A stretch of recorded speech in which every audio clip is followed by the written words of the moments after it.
Hey everybody, Nick here, and today I got a review for you of this big guy right here. This is the Chris Reeve Knives Large Sebenza with the Insingo blade shape right here. First off, I do want to thank my buddy Jim for lending this guy my way. It's a knife that I've looked at a couple of times. I've looked at the small Sebenza actually twice now, but this is my first time actually getting a chance to carry a large Sebenza.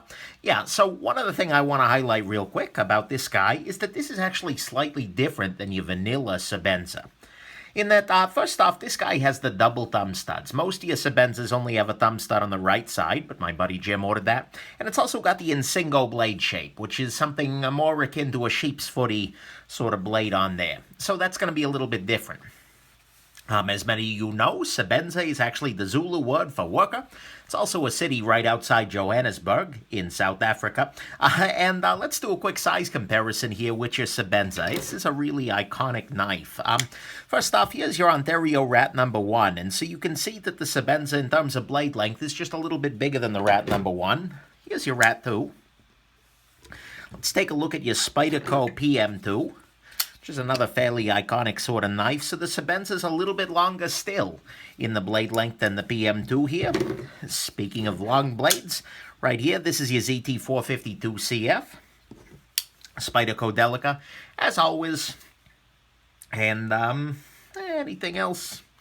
Oh, what the heck, another really high quality knife, the Z Hunter. Yeah, that one's more of a joke than anything. And like I said, this is my third Sebenza review. I've reviewed previously the small Sebenza, and then a small Sebenza with micarta inlays, but this is the first time I've ever gotten a chance to handle the large, and so let's see if the large is actually any different or better than the other two. Let's go on ahead and jump into the good, the great, the bad, and the ugly to find out. So on your good side, there's a bunch of good here. First off, it is made in the States, and I appreciate that very much, both because I'm rooting for my home team, being from the States, and because, well, you got a pretty good idea that the people doing this are getting a living wage and, treated well. So I appreciate that very much. Second thing, the blade shape on this guy is great. The Insingo blade is spectacular, in that it is absolutely a nice shape for everyday carry, but it's also still good to go for other cuts. A lot of people look at this and think, well, but what if you need to do like a piercing cut, like punch into a box and then cut open? This is fine for that because you can see it's got this nice swedge on it, which basically allows you to have a point on a knife that's also got this sort of a sheepy shape. So I love the Insingo shape 100%. I'll also say the steel is great. It's S35VN, which is good to go. Chris Reeve runs it a little softer than most, which makes it easier to sharpen, but doesn't hold the edges long, but still nice. Next thing, the texture on this guy, I got mixed feelings a little bit. It doesn't feel as spectacular as some of your polished textures, but it does stay very nicely in the hand. This is a fine knife for the Vaseline factory, and it does that without a whole bunch of obnoxious jimping everywhere. I mean, you got some jimping up here, but by and large, this just stays in the hand naturally because of this texture. Beautiful thing. Next thing, the clip on this guy is the Sebenza pocket clip, and that's a clip that doesn't get a lot of love and respect, but it really should, because it's very, very well suited to the task. It's a simple thing, it's easily replaceable, and it's got the right amount of spring tension. It is a great clip, absolutely 100%. And, milled clips and fancy clips are in style these days, but there's nothing really wrong here. I'll say that much. Next thing, the design on this is overall relatively no fuss, and I appreciate that. There's not a lot of extra anything to it. All the parts are just straightforward metal, and that's kind of a beautiful thing. There aren't bearings. There's nothing really that can go so wrong, and I appreciate that very much. It also uses nice big bits. It's a simple thing that's done very well in terms of the design, and we'll talk about the consequences of that a little bit later here. But overall, that's nice, and it also makes for a very easy disassembly. Particularly the large bits here with the nice deep. There are so many knives out there that you can take apart, but they're not really a pleasure to do so. Ranging from the Delica, which is downright unpleasant to take apart, to the Sleesh Bowie, which is a very strong competition for this knife, by the way, but has just a disassembly that's not so satisfying. You've got this G10 here. You've got these relatively small screws. The Sebenza really does shine in its disassemblability. This is just an absolute pleasure. This one feels a little bit less, well, It's a little more touch and go at times. So I really appreciate very much the emphasis on disassembly in this knife. And of course, that's reflected in the warranty, which is great on this guy too. Disassembly does not affect the warranty. And in fact, they say if you can't put it back together, just send it to us and we'll do it for you. That's a beautiful thing. They also offer spare parts for the knives, which is nice. They offer spa treatments to restore a well-used knife, etc. The warranty is just spectacular here. I'll also highlight there are some great details on this knife, ranging from the blade spine here, which is actually rounded off. It's not just a flat line in the back here, although it is flat in this area where you've got this nicely done jimping, which I appreciate. Your little pocket, thumb studs here, they've got that nice little ziggurat shape to them, and you can see they've been blue anodized. Can't argue with that. You've also got some other really nice details. This little bit of angling here on the edge of the knife allows you to do some kind of a cut along these lines much more comfortably, and it's just very pretty. Perhaps the most interesting thing to me about this knife, backspace is blue, but take a look at this little area right here in the back. This is the lanyard hole. You can either pass a lanyard through there or they've got a little lanyard holder that I don't have in here. But if you look, you can see there's a little bulge right up in here. And that's actually to reinforce this little area where this mounts in. Because if they didn't have that bulge, this might be a point of weakness. But they're willing to include and machine in that little extra bulge just to make sure that there's no weakness there. That's kind of nice, I'm going to be honest with you. So I like very much that little extra attention to details overall on this knife. It's not the most fancy knife ever, but it is pretty impressive in that way. I'll also say it is a smooth knife, absolutely 100%. Sebenza smooth is a thing. People say it, and there's a reason for it. Especially if you're running this guy on some relatively, on some oil mixed with some grease. Oh man, this is spectacular. It is very, very, very deeply smooth. It's not flicky in any way. But although you can kind of with a little wrist action, but it is very, very deeply smooth. That's great. And then there are actually some good things that are rather specific to the Large Sebenza. For instance, the fact that this knife doesn't feel as big as it actually is. This is not a small knife. I mean, the blade is big. If we compare it to the Rat number 2 here, you get a whole lot more blade. Yet, at the same time, if you fold the knife up, it's actually a little bit smaller than the Rat number. I'm sorry, this is the Rat 1, not the 2. But it's a little smaller than the Rat 1. And similarly, in the pocket, you get a lot more blade than the Spyderco PM2, but the Sebenza itself is actually a fair bit smaller than the PM2 in the pocket. And so you end up with this thing where this knife, and especially with the Insingo blade, which doesn't seem as big and murdery, this is a very big knife that carries and feels smaller than it actually is. So that's kind of nice. I will also say that the large size, to me at least, feels more capable as a slicing tool. The small, because it's got a relatively shorter blade, and, you know, the grind may be a little less hollow, I'm not sure, but this slices pretty effectively. It's a good cutting tool. And this feels more so than the small ever did for me. And then finally, my biggest complaint about the small Sebenza, price aside, were the ergonomics, and this is actually ergonomic in my hand. It fits very nicely. It's not a tour de force of ergonomics. There are still the occasional bits of hot spot in here, but there is a grip in which this feels nice, and my hand does fall into it. This little cutout here is a good place for the index finger. My hand lands on this thumb ramp right over here. My thumb, that is. And I've got relatively small hands, but this Large Sebenza fits me like a freaking glove. And so, that's a beautiful thing. And compared to the small Sebenza, I'll also say it feels a little less fiddly. Because the small Sebenza is very small, there's a tendency as you're opening and closing it that you feel like you don't have that much to grip onto. And so it feels like I don't know, fiddly is the best term I got for you. But this guy feels very robust, strong, big, etc. So I can manipulate this without feeling like anything's going to go wrong. So I like that very much, and that's a big advantage over the small. This actually fits in my hand, so that's your good. It fits in the hand. It feels a little more capable as a slicer. It doesn't seem as big as it is. It's really smooth with some great details, a great warranty, easy disassembly, a great clip. It stays in your hand. The Insingo blade's awesome, and to top it all off, it is made in the States. So let's talk about what's really great about this knife, though. To me, the great thing about this knife is the robustness of the whole affair. This feels like a knife that is built to last forever. And in a couple of ways. I mean, it has a very solid lockup, which is important even today. I have no concerns about this knife closing on my hand or anything like that. It locks up. I mean, this is the guy who invented the frame lock. The Reeve Integral Lock is the technical name.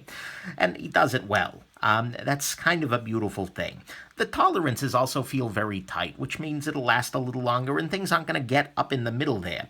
It's harder for gunk to get in there when the tolerances are really good. The construction is very simple, using very simple parts. Everything is metal, everything is replaceable. It's using Chicago screws, for instance, rather than screws directly into titanium. With the ability to get some repair parts, which you can, this is a knife that could last you decades very, very easily. And the nice big washers, which have lots of room to shrink and grow.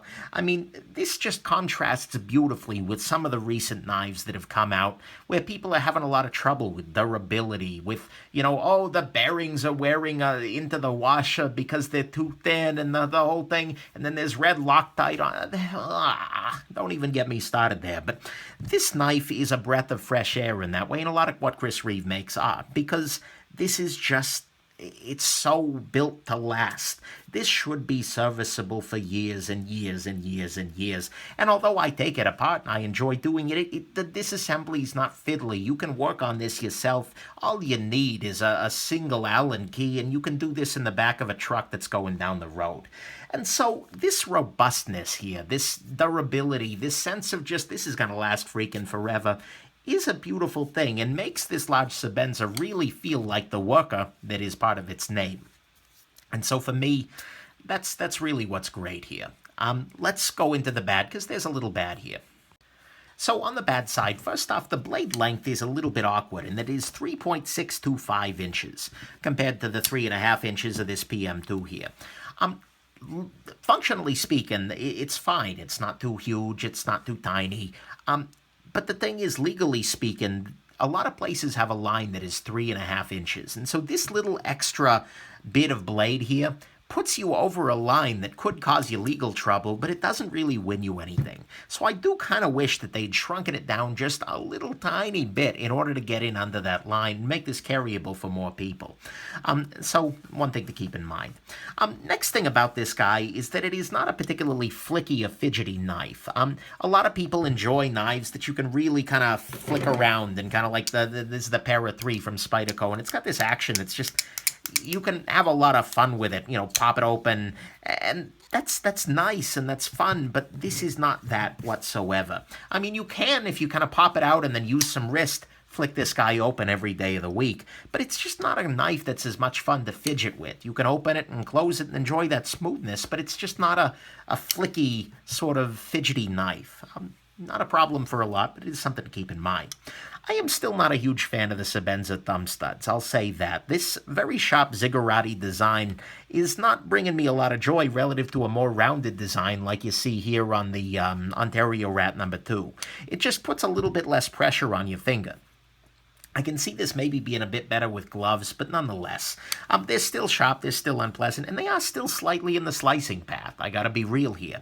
So as you're cutting into something, if you're cutting deep, it's very easy for whatever you're cutting to hang up on these thumb studs, as opposed to on a knife like, for instance, your Rat number 1 here, which has the plunge grind is actually outside the thumb stud.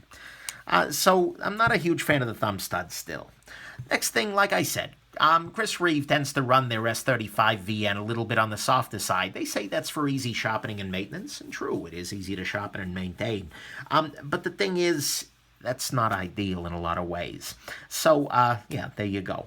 Next thing, the blasting on the handle, I mentioned, is really great in terms of overall, it stays in your hand a little bit better, but it does show snail trails and shows marks after some degree of carry. And I'll also say that it's a little bit sandpapery. It's a very nice knife, but in the hand, it doesn't have the same luxurious feeling that something like the Stonewashed Titanium does. So that's something you kind of got to balance. That's something leaning more towards worker away from showpiece.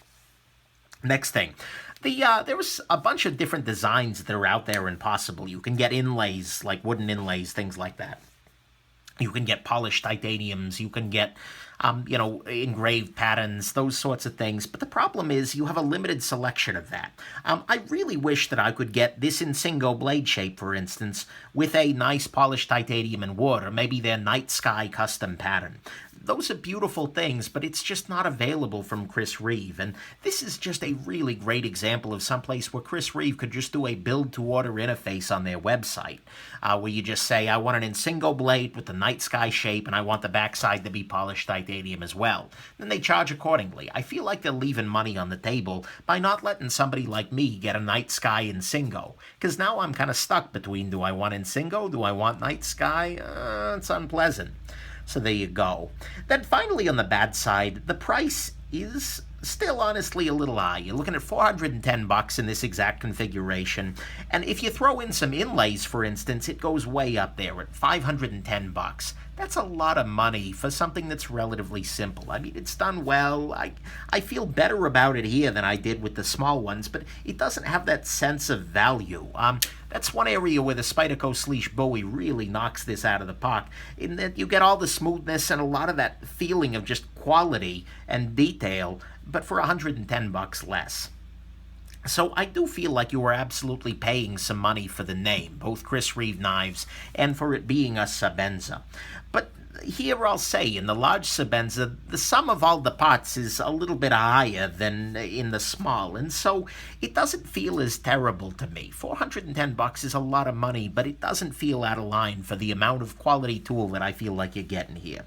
And so the price is still not great, but it is a lot easier to swallow. Hopefully they'll be able to get that down one of these days, though. So that's your bad. The price is still a little bit high, especially if you start getting into inlays. Then it's questionable. It's got a limited selection of shapes with inlays and things like that. They need to customize that. The S35 is a bit soft. The thumb studs are not great. It's not a great flicky, fidgety knife. And the 3.6-inch blade is just over the line where it doesn't really need to be. On the ugly front, I'm going to be honest, there's actually nothing that's really, really ugly here. The price is below that line now, and the ergonomics are fine, so there's nothing so ugly. So let's just go ahead and jump into your final conclusion here, shall we? So I've now stepped into the ring with a Chris Reeve Knives Sebenza 3 times, 4 if you count the small and Cosi, and, well, I feel like only after this time, after working with this Large Sebenza, do I actually finally get it. Do I understand why knife guys are always on about the Sebenza being something incredible, something wonderful, something good. Because for me, the small, as I've said, felt like a weird little thing, a very expensive little tool sort of affair that just didn't make any sense in my hand. It wasn't quite enough knife to be a worker in the classical sense, and it wasn't designed to be, but it was way too much knife for a small gentleman's EDC. So every time I tried the smalls of the Incosi, it just left me cold. I mean, they're good knives, absolutely, but they're not great knives, in my opinion. And it just never felt like it earned its price. But the Large Sebenza, to me, lives up to that name. It is a worker. And at some level, it's silly to think about a $410 knife as a daily work sort of knife. But at some level, that's what this feels like. This feels like you're paying good money for a serious and professional tool.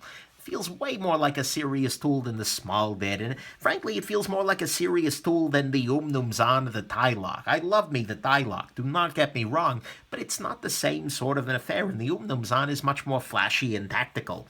This is a no-nonsense, durable, reparable, and damn good at what it needs to do sort of tool on an everyday basis. And so, to me, this Large Sebenza feels kind of like expensive but excellent work boots that you can maintain and resole and whatnot.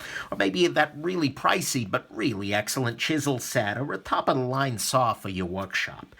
It's kind of one of those buy once, cry once sort of affairs. If you're looking for a knife, there are lots of options out there. But if you're looking for a daily work knife and you're willing to spend a lot of money for something that'll last a long time, this is something you should seriously consider.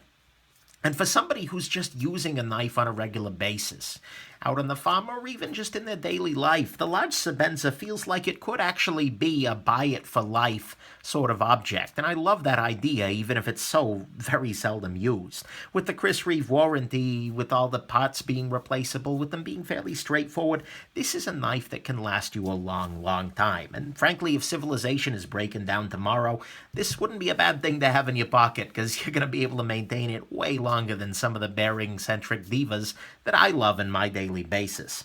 So I get it now. I like this knife very, very much. I still have my complaints. I still wish that they made a medium Sebenza, under 3.5 inches with the large Sebenza ergonomics. And I do wish the price would drop a little bit, or at least they'd let me customize it a little bit more. But apparently, the third time was the charm here. So that's kind of my conclusion. The small Sebenzas still just don't do it for me, and I stand by those reviews, but the large Sebenza feels like a very different beast. It's a beast, a Sebenza that feels good in my hand, a Sebenza that feels okay in my wallet, that feels like it is actually a worker, as it is so named, and it's a Sebenza that finally earns my recommendation and the title of gem. So, if you want a Sebenza, I guess it turns out that size does matter. You should go large, or in my opinion, you should go home. And I'm not sure that going home is the best choice here. In fact, I'm probably picking one of these up for my permanent collection. So there you go. Round 3, the Sebenza won. Hope this has been interesting to you, that you do enjoy this knife if you end up picking one of these up, and mostly that you have a wonderful rest of the day, and that if you do, it turns into a really good worker in your life. Bye now.